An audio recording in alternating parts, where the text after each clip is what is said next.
হয়েছে বল?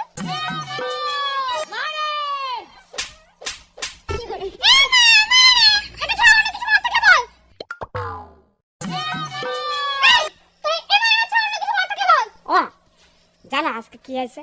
কি হয়েছে বাবা? আজকে আমি পড়তে গেছিলাম। আরে আমার সোনা বাবাটা। তারপর যখন পড়তে গেছি মাস্টারের বাড়ি গিয়ে দেখি কেউ উঠেনি। তারপর গিয়ে দেখি মাস্টার ওর বউরে জানিয়ে ধরে ঘুমিয়ে আছে। আমি বলতে নেই বাবা, তুই পড়াশোনায় মন দাও। তারপর কি হলো? তারপরে মাস্টারের ঘরের সামনে গেলাম, গিয়ে বললাম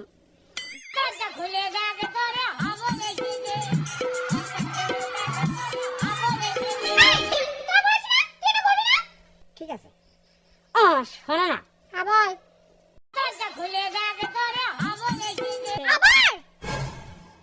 রাগ করো না, আমি আর এটা কখনো বলবো না।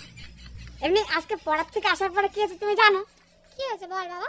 আজকে পড়ার থেকে আসার পরে আমি লুকিয়ে লুকিয়ে আমাদের বাড়ির পেছনে আসলাম। তারপর কি হয়েছে বাবা? তারপর বাড়ির সামনে এসে বললাম